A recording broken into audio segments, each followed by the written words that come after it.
आज के इस वीडियो में हम आप लोगों को भारत के प्रसिद्ध बौद्ध विहार और स्तूपों के बारे में बताने जा रहे हैं। यह न सिर्फ बौद्ध धर्म के अनुयायियों के लिए महत्वपूर्ण है, इनकी अद्वितीय वास्तुकला और सांस्कृतिक धरोहर भी बहुत आकर्षक है। और इन बौद्ध विहारों स्तूपों के माध्यम से पता चलता है कि भारत प्राचीन समय में एक बौद्ध देश था, क्योंकि यह बौद्ध विहार और स्तूप बहुत प्राचीन है। बौद्ध विहार और स्तूपों को लेकर हम आगे और भी वीडियो लाएंगे। यह वीडियो का पहला पार्ट है, तो आइए वीडियो की शुरुआत करते हैं। नंबर 1 पर है सांची का स्तूप। सांची भारत के मध्य प्रदेश राज्य के रायसेन जिले में सांची नगर के पास एक पहाड़ी पर स्थित एक छोटा सा गांव है। सांची का महान मुख्य स्तूप मूलतः सम्राट अशोक महान ने 3री शताब्दी ईसा पूर्व में बनवाया था। इसके केंद्र में एक अर्धगोलाकार ईंट निर्मित ढांचा था, जिसमें भगवान बुद्ध के कुछ अवशेष रखे थे। अपने कई मंजिलों सहित इसके शिखर पर धर्म का प्रतीक विधि का चक्र लगा था और यह बौद्ध धम्म के लिए बहुत ही महत्वपूर्ण स्थान माना जाता है। नंबर 2 पर है चंदावरम बौद्ध स्थल। चंदावरम बौद्ध स्थल भारतीय राज्य आंध्र प्रदेश के प्रकाशम जिले के चंदावरम गांव में एक प्राचीन भारतीय बौद्ध स्थल है। गुंडलकम्मा नदी के तट पर स्थित यह स्थल डोनाकोंडा रेलवे स्टेशन से 10 किलोमीटर उत्तर पश्चिम में है। चंदावरम बौद्ध स्थल का निर्माण 2री शताब्दी ईसा पूर्व और 2री शताब्दी ईसवी के बीच सातवाहन राजवंश के दौरान किया गया था। सातवाहन राजवंश के दौरान निर्मित चंदावरम बौद्ध स्थल में एक पहाड़ी की चोटी पर स्थित एक ऊंचे मंच पर निर्मित एक दोहरी सीढ़ीदार मुख्य स्तूप है। महास्तूप बौद्ध धर्म के हीनयान रूप के तहत निर्मित स्तूपों की विशेषताओं को प्रदर्शित करता है। महास्तूप की परिधि में 120 फीट और 30 फीट ऊंचा है। इसमें नक्काशीदार पैनल हैं जो धर्म चक्र को चित्रित करते हैं। मुख्य स्तूप के अलावा यहाँ कई विहार, धम्म शिलालेख और अन्य स्तूप भी हैं। मुख्य स्तूप के पैनल चूना पत्थर से बने हैं। मुख्य स्तूप के पैनल और ड्रम सेक्शन बुद्ध के पद चिन्ह, स्तूप, बोधि वृक्ष और जातक कथाओं को प्रदर्शित करते हैं।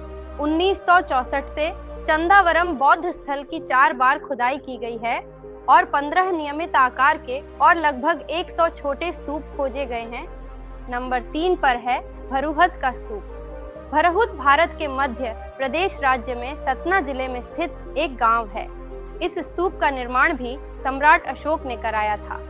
भरुहत का स्तूप अपने समय के समाज का दर्पण कहा जा सकता है। वर्तमान में भरुहत उजड़ चुका है। केंद्रीय स्तूप एक पत्थर की रेलिंग और 4 तोरण द्वारों से घिरा हुआ था और यह स्तूप बौद्ध धम्म में अपना महत्वपूर्ण स्थान रखता है। इस स्तूप का निर्माण सम्राट अशोक के शासनकाल में हुआ था। नंबर 4 पर है पावुराल्लाकोंडा। पावुराल्लाकोंडा एक लोकप्रिय स्थान है, जिसे विशाखापत्तनम रेलवे स्टेशन से लगभग 29 किलोमीटर उत्तर में भीमुनिपट्टनम के पास नरसिंहस्वामी कोंडा के रूप में जाना जाता है। यह समुद्र तल से 150 मीटर की ऊंचाई पर स्थित है।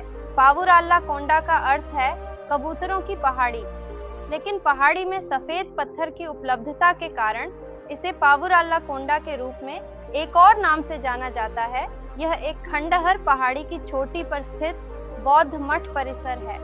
खंडहर 3री शताब्दी ईसा पूर्व से 2री शताब्दी ईसवी तक मानव निवास के अस्तित्व के साक्षी हैं। यह आंध्र के उत्तरी तटीय क्षेत्र के सबसे बड़े बौद्ध मठों में से एक है। पावुराल्लाकोंडा स्थल की खुदाई में 2 ब्राह्मी लेबल शिलालेख, विहारों की नींव, गोलाकार चैत्य, मन्नत स्तूप, हॉल आदि मिले हैं। इस स्थल से मोती, पॉलिश किए गए बर्तन, सिक्के आदि बरामद किए गए हैं। यहाँ लगभग 14 से 16 चट्टानें या कुंड मिले हैं, जिनका उपयोग बौद्ध भक्तों के लिए ताज़ा पानी इकट्ठा करने के लिए किया जाता था, जो पहाड़ी स्थल पर रहते थे। नंबर 5 पर है सरुमारू। सरुमारू एक प्राचीन बौद्ध मठ परिसर और बौद्ध गुफाओं का पुरातात्विक स्थल है। यह स्थल भारत के मध्य प्रदेश के सीहोर जिले की बुधनी तहसील के पंगोरिया गांव के पास स्थित है। यह स्थल सांची से लगभग 120 किमी दक्षिण में है। इस स्थल पर कई स्तूप हैं और साथ ही भिक्षुओं के लिए प्राकृतिक गुफाएं भी हैं। गुफाओं में कई बौद्ध भित्ति चित्र पाए गए हैं। मुख्य गुफा में सम्राट अशोक के 2 शिलालेख पाए गए। शिलालेख के अनुसार ऐसा प्रतीत होता है कि सम्राट अशोक ने इस बौद्ध मठ परिसर का दौरा किया था जब वह एक राजकुमार थे और मध्य प्रदेश के क्षेत्र का वायसराय थे। छठे नंबर पर है गुंटुपल्ली बौद्ध स्मारक समूह।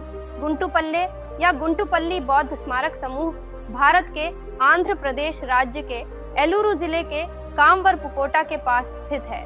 यह एलुरु से लगभग 40 किलोमीटर दूर है। साइट के चट्टान काटे गए हिस्से में 2 बौद्ध गुफाएं, एक चैत्य हॉल और स्तूपों का एक बड़ा समूह है।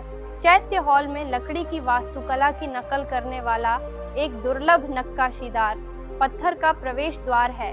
ईंट और पत्थर में संरचनात्मक इमारतों के अवशेष हैं, जिनमें ईंट से बने 2 विहार के अवशेष शामिल हैं।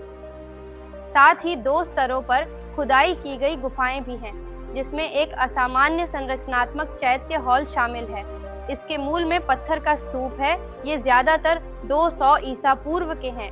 जमीन के ऊपर मुख्य इमारत ईंट से बनी है। एक पत्थर के स्तूप के चारों ओर, जिसके सामने एक छत पर 30 से अधिक छोटे स्तूप हैं। खुदाई के दौरान 3 अवशेष ताबूत मिले। ताबूत में सोने, चांदी, क्रिस्टल मोती जैसे कई कीमती तत्व थे। पद्मपाणि की कांस्य प्रतिमा एक ताबूत के साथ मिली थी। नंबर 7 पर है रत्नागिरी। रत्नागिरी भारत के महाराष्ट्र राज्य के रत्नागिरी जिले में स्थित एक नगर है। यह उस जिले का मुख्यालय भी है।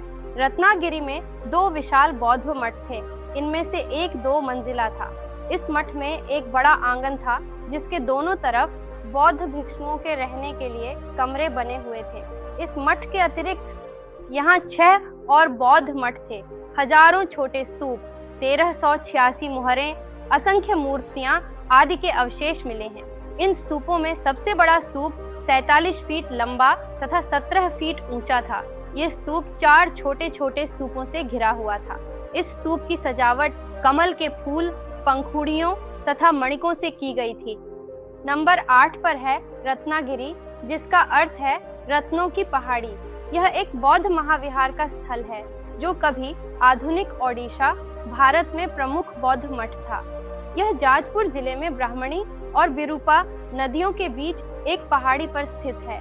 यह ललितागिरी और उदयगिरी सहित क्षेत्र के अन्य बौद्ध स्थलों के करीब है और राज्य की राजधानी भुवनेश्वर से 100 किलोमीटर और पूर्व राज्य की राजधानी कटक से 70 किलोमीटर दूर है। रत्नागिरी की स्थापना संभवतः 6ठी शताब्दी के पूर्वार्ध में गुप्त राजा नरसिंह बालादित्य के शासनकाल के बाद हुई थी।